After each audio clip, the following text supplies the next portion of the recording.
The latest that's unfolding as far as Nepal is concerned, where tension has gripped Kathmandu on Sunday as Nepal's former Home Minister Kamal Thapa was detained during a pro-monarchy protest that turned confrontational. Thapa and 6 others were detained after attempting to breach restricted zones near Kathmandu's city centre. It was a move taken in defiance of new protest bans imposed by the government. Citing fears of more chaos, authorities have confined demonstrations to just 3 zones, which is your Koteshwor, Balkhu and Sifal ground for the next 2 months. The unrest comes amidst demands to restore the centuries-old monarchy and declare Nepal a Hindu state, which it used to be till 2008. Protesters accuse the current government of corruption and failure. Memories of past bloodshed continue to haunt the city.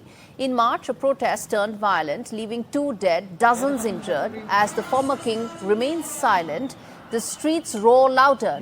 That's some of the visuals that we are playing out for you, isn't it?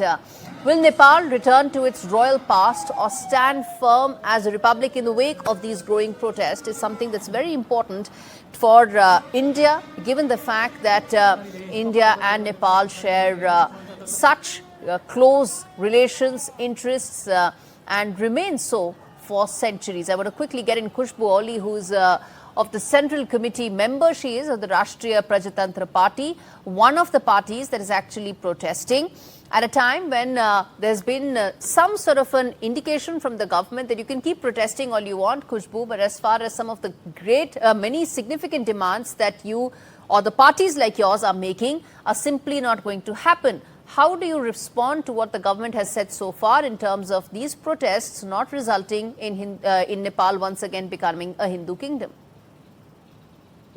Thank you so much. This is not governance, actually. What we see is a complete authoritarian suppression. And the government at the current development has restricted almost all public areas in the Kathmandu for just demonstration, except for 3 locations, especially targeting the nationalist protesters or the RPP supporters and leadership. So what we think is peaceful protest is not a crime. It is a fundamental right guaranteed by the Constitution of Nepal. And every citizen will have the freedom of opinion and expression to assemble freely, peacefully, without arms. And they have restricted this. And we do not understand because, Article 17 of the Constitution of Nepal clearly guarantees that. And the government is arresting political leaders and blocking peaceful assemblies. So if the ruling parties are confident in their legitimacy, they should welcome a public dialogue with the party that is leading this movement and not fear it. Like shutting down streets, arresting voices, and looking down the capital shows a deep insecurity in the system itself. So it is looking very suppressive and authoritarian for us. I want to understand from you, the demands are essentially returned to the monarchy days, isn't it? But it's not so simple because Nepal had an entire transition. It was people of Nepal who asked for the transition. How do you turn back and turn back the clock and go back in time? And it may just be this many set of people who may want it, not the entire Nepalese set of people.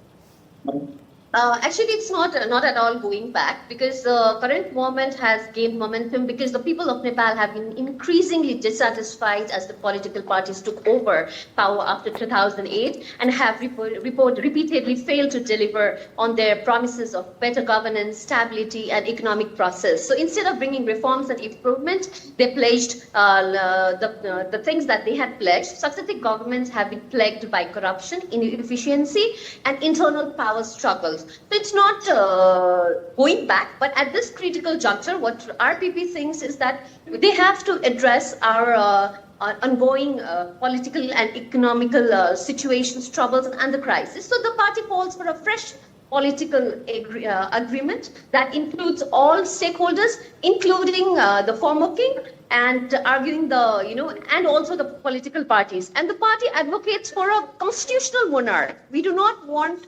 Hindu kingdom where the king is the ruler. We want a ceremonial monarch where the king would be serving as a unifying national figure while preserving democracy and to ensure political stability. And RPP insists on having a constitutional monarch. Political stability is important, and I think that's something I want to tell our viewers as well. In Nepal, since 2015, there have been 14 different government formations in some form or the other. 14, over a dozen government formations in the last 10 years. So political instability is a great cause of concern.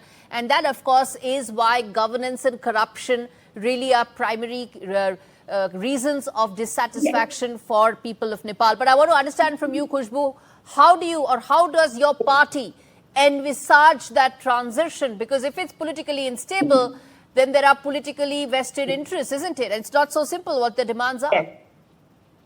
Yes, the demands are not so yet simple, because it's not just about having a Hindu state or a Hindu kingdom.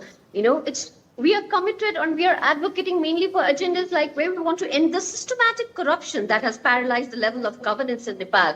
We are advocating for reversing the economic collapse that is pushing the country into the poverty. We are prioritizing quality education that equips youth with real world skills. There is a major problem at this point of time where there's a youth exodus. By creating career pathways and degree, we have to tackle that, because we want the youths to stay within Nepal with opportunities in Nepal. We need to curb the capital flights that's draining our nation's future. There's a major brain drain happening. So we want to revive the agriculture sector. We want to revive the tourism sector, where it's not just where religion Hindu state can become a major factor, because we want to promote religious tourism in Nepal. So we want to ensure governance reform. Along with having a constitutional king, we need a complete governance reform, accountability, and service delivery at the grassroots. Because we need an educated nation, we need a nation of opportunities, we need a self-reliant economy. Because aside of the primary agendas, these are fundamental issues that we need to address at this point of time. And all this happening at a time when China's interests in Nepal continue to grow. In fact, there's an invitation that visit all of this coinciding with the protests that are taking place right now. People of Nepal are on the streets because at the end of the day, as I said, viewers, political instability is a major concern in Nepal. 14 government formations in some form or the other in the last 10 odd years.